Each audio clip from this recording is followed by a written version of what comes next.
ପିଲାମାନେ ଆଜି ଆମେ ଦଶମ ଶ୍ରେଣୀର ତ୍ରିକୋଣମିତି ସମ୍ପର୍କରେ ଆଲୋଚନା କରିବା। ଆମେ ପିଲାମାନେ ଆଗରୁ ତ୍ରିକୋଣମିତି କହିଲେ ଆମେ କ'ଣ ବୁଝୁ ଜାଣିଛେ? ସାଧାରଣତଃ ତିନି କୋଣର ପରିମାପ। ସେଇ ତିନି କୋଣର ପରିମାପ କିଭଳି କରାଯାଏ ସେଥିପାଇଁ ଆମକୁ କେତେଗୁଡ଼ିଏ ତ୍ରିକୋଣମିତିକ ଅନୁପାତ ସମ୍ପର୍କରେ ଆମକୁ ଜାଣିବାକୁ ପଡ଼ିବ। ତେଣୁ ଏହି ତ୍ରିକୋଣମିତିକ ଅନୁପାତକୁ ଜାଣିବାକୁ ହେଲେ ଆମକୁ ପ୍ରଥମେ ଗୋଟିଏ ସମକୋଣୀ ତ୍ରିଭୁଜକୁ ପରିକଳ୍ପନାକୁ ନେବାକୁ ପଡ଼ିବ। ତେଣୁ ବର୍ତ୍ତମାନ ଲକ୍ଷ୍ୟ କର, ମୁଁ ଏଠି ଏ ବି ସି ଏକ ସମକୋଣୀ ତ୍ରିଭୁଜ ଆଙ୍କିଛି। ଏହି ସମକୋଣୀ ତ୍ରିଭୁଜର ଏ ବି ସି କୋଣର ପରିମାଣ ପିଲାମାନେ 90 ଡିଗ୍ରୀ ବା ସମକୋଣ, ଏବଂ ଅନ୍ୟ ଯେଉଁ ଦୁଇଟି କୋଣ ପିଲା ଅଛି ଏ ସି ବି କୋଣ, ବି ଏ ସି କୋଣ, ଏ ଦୁଇଟାକ କୋଣ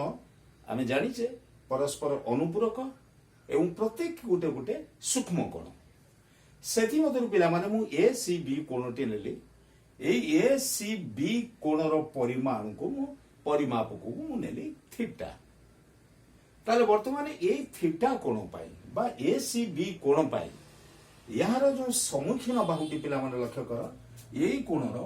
ସମ୍ମୁଖୀନ ବାହୁଟି ପିଲାମାନେ ଲକ୍ଷ୍ୟ କରେ କିଏ ସେ ନା ଏ ବି। ତେଣୁ ଏ କୋଣର ସମ୍ମୁଖୀନ ବାହୁକୁ ଆମେ କହିବା ଲମ୍ବ,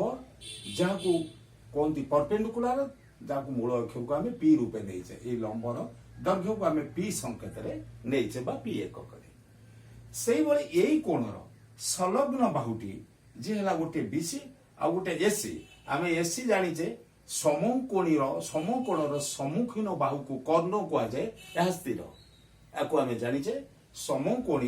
ସମକୋଣର ସମ୍ମୁଖୀନ ବାହୁକୁ ଆମେ କର୍ଣ୍ଣ କହୁଛେ। ବର୍ତ୍ତମାନ ଏସିକି ଆମେ କର୍ଣ୍ଣ କହୁଛେ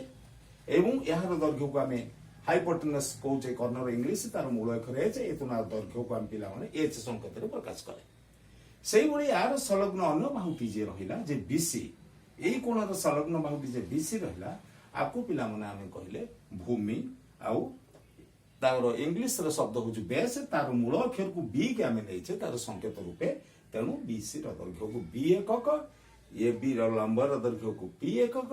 କର୍ଣ୍ଣର ଦୈର୍ଘ୍ୟକୁ ଏଚ୍ ଏକକ ବୋଲି ଆମେ ନେଇଛେ।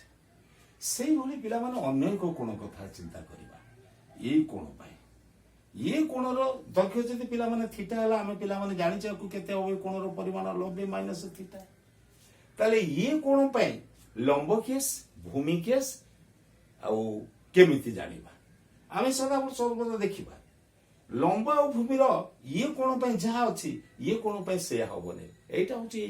ଏହାର ବିଶେଷତ୍ୱ କୋଣର। ତେଣୁ ଆକୁ ଆମକୁ ଜାଣିବାକୁ ପଡିବ। ଏଇ କୋଣର ପିଲାମାନେ ସମ୍ମୁଖୀନ ଭାବ କିଏ ସେ ନା ବିସି।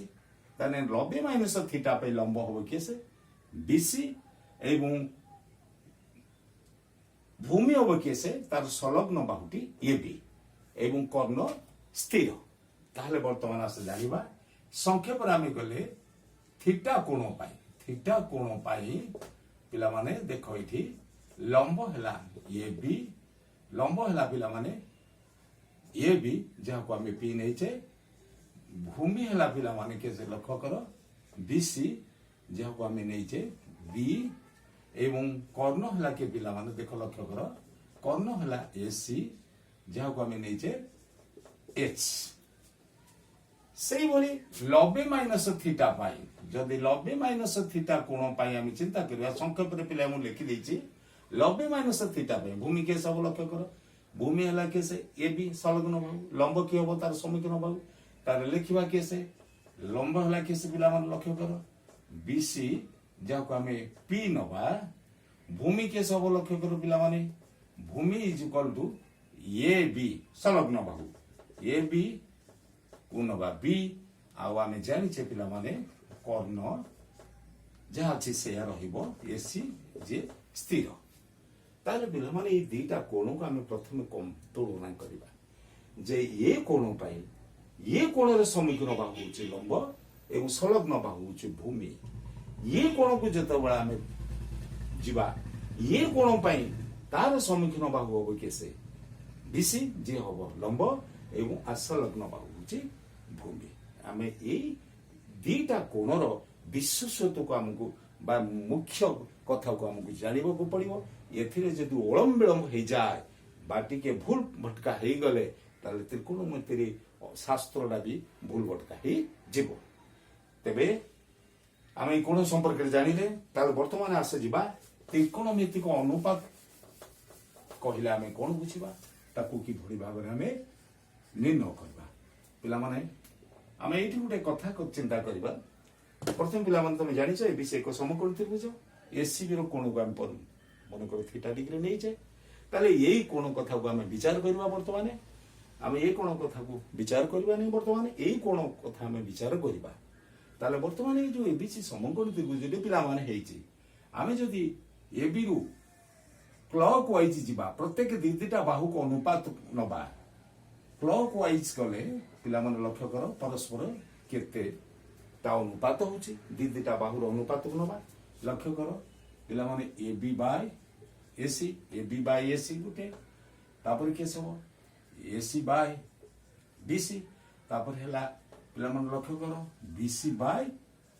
এবি ତେଣୁ କ୍ଲକ୍ ୱାଇଜ ଯେତେବେଳେ ଏବିଠୁ ଷ୍ଟାର୍ଟ କରିକି କ୍ଲକ୍ ୱାଇଜ ଆସିବା ତାହେଲେ ଏ ତିନି ବାହୁର ଅନୁପାତ ତିନି ଯାହା ପାଇଲେ ପ୍ରତ୍ୟେକ ଯୋଡା ଯୋଡା ବାହୁକୁ ଅନୁପାତ ନେଲେ ଆମେ ତିନୋଟି ଅନୁପାତ ପାଇଲେ ଯଦି ପିଲାମାନେ ଆଣ୍ଟି କ୍ଲକ୍ ୱାଇଜ ଯିବା ଲକ୍ଷ୍ୟ କର A B C anticlockwise ସେଇ ଏ ବି କତୁରୁ ଆସିଲା ଆରମ୍ଭ ବିନ୍ଦୁ କରି ଆଣ୍ଟି କ୍ଲକ୍ ୱାଇଜ ଆସିବା ଲକ୍ଷ୍ୟ କର ଆଣ୍ଟି କ୍ଲକ୍ ୱାଇଜ ଆସିଲେ ଏ ବି ବାଇ ବିସି लक्ष्य करो ए बी बाय बीसी एंटी क्लॉकवाइज ले A B by BC BC by AC ताले बीसी बाय एसी तापर आसीबा केसे AC by AB AC by AB पिला माने आई समकोणी त्रिभुजर तीनी बाहु को नेई आमे केतेटा अनुपात पाइले पिला माने 6टी अनुपात आमे पिला माने पाइले लक्ष्य कर यही 6टा अनुपात को यही कोण पाई कहा जाए त्रिकोणमिति अनुपात त्रिकोणमितिक अनुपात ताले त्रिकोणमितिक अनुपात को आमे जानिले पिला माने कोणर परिमाप करिबा पाई हमकु सहज बोध हबो ताले एठी आस लक्ष्य करिबा आउ टिके ताले वर्तमान ए माने केतेटा अनुपात प्रत्येक जोड़ा जोड़ा बाहु को लेकिन आम केतेटा अनुपात पाइले ना 6टा अनुपात पाइले यही अनुपात भितर लक्ष्य कर पिला माने किए कहार विपरीत अनुपात जा व्यतिक्रम अनुपात पिला माने लक्ष्य कर ए बी बाय एसी रो विपरीत अनुपात की हला एसी बाय ए बी तापर लक्ष्य कर बीसी बाय एसी रो जोटा को लक्ष्य कर बीसी बाय एसी रो विपरीत अनुपात की हला एसी बाई बीसी तापर आ गोटे लक्ष्य कर ए बी बाई बीसी रो विपरीत अनुपात की हला बीसी बाई ए बी लक्ष्य कर ताहले एठी लक्ष्य कर पिला माने ए बी बाई एसी आमे एठी लिखि दबा विपरीत अनुपात आर विपरीत अनुपात हला एसी बाई ए बी तापर पिला माने लक्ष्य कर बीसी बाय ए बी विपरीत अनुपात है कैसे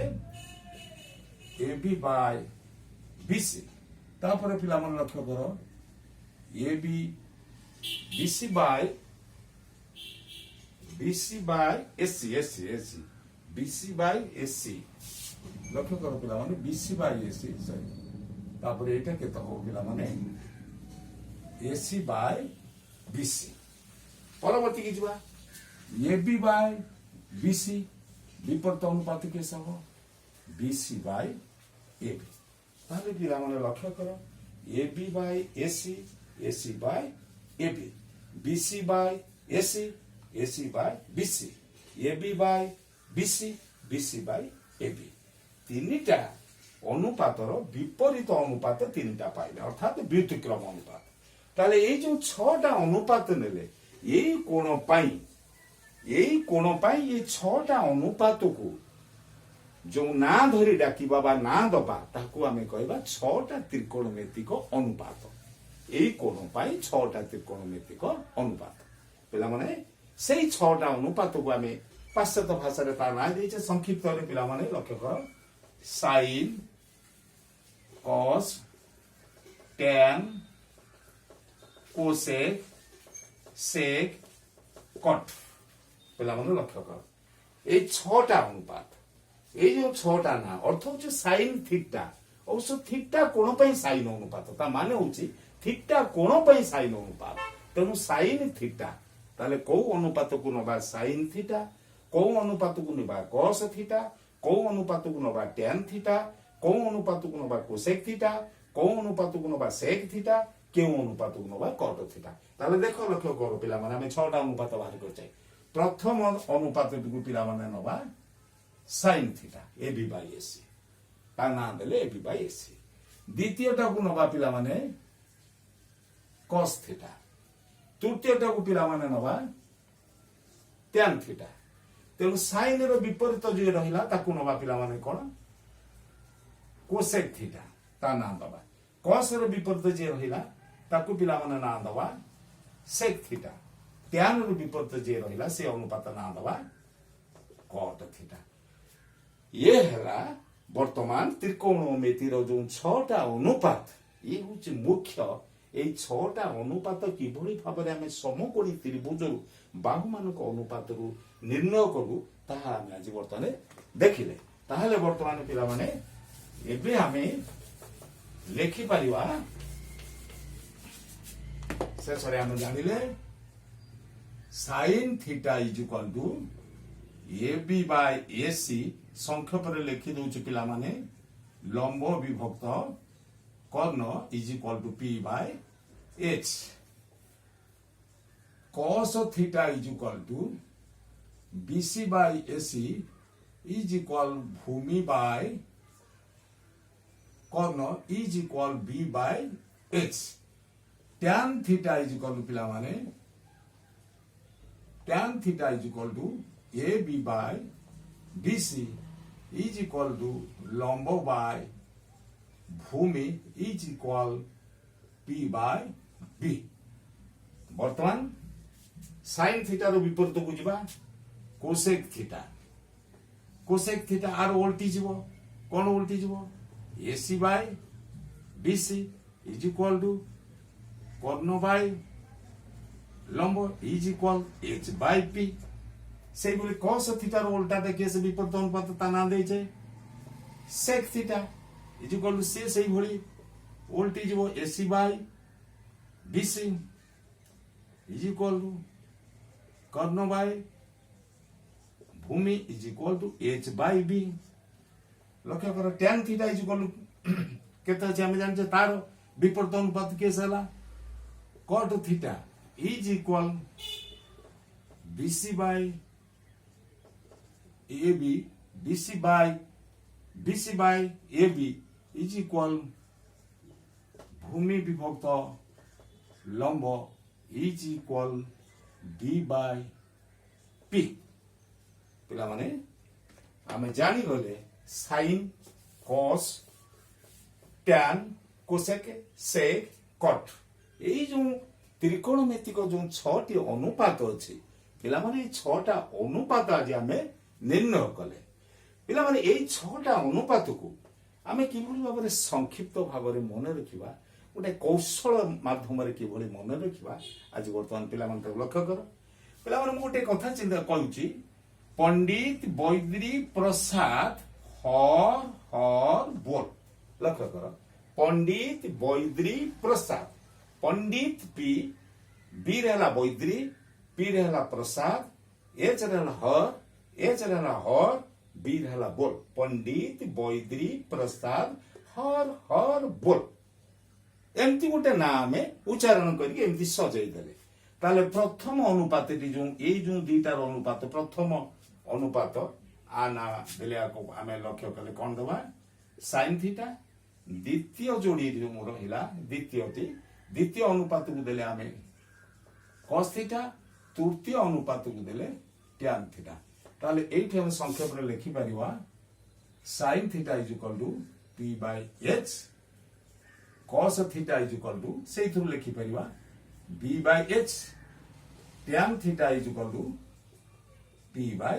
b पंडित बैद्री प्रसाद हर बोलू आम sin cos tan पाइले से भली तांकर विपरीत पाई परिबा cosec theta is equal to एटा उल्टे दबा सीधा सड़क h by p से भली sec theta is equal to ଆକୁ ଓଲଟେଇ ଦେଲେ is equal to H by B tan theta ରୁ ପାଇବା cot theta is equal to ଆକୁ ଓଲଟେଇ ଦେଲେ କେତେ b ବାଇ p ପିଲାମାନେ ଏଟା ସଂକ୍ଷିପ୍ତ ସୂଚନା ଯାହାକୁ କହନ୍ତି ସଂକ୍ଷିପ୍ତ ଭାବରେ ଆମେ କିଭଳି ମନେ ରଖିବା ତାହେଲେ ଏଇଟା ହେଲା ଆମେ ପିଲାମାନେ ମନେ ରଖିବାର ଏତେ ଗୋଟେ ଜିନିଷ ଆମେ ଆଲୋଚନା କଲେ ଫଣ୍ଡାମେଣ୍ଟାଲ କନସେପ୍ଟ କଥା କହିଲେ ତାପରେ ପିଲାମାନେ ଆକୁ ମନେ ରଖିବା ପାଇଁ ଆମେ ଗୋଟେ କୌଶଳ ଅବଲମ୍ବନ କଲେ ପଣ୍ଡିତ ବୈଦିକ ପ୍ରସାଦ ହର ହର ବୋଲ କିମ୍ବା ଆକୁ ଓଲଟେଇ ଦେଲେ ଆନୁ ଯୋଉ ପାଇବା ହର ହର ବୋଲ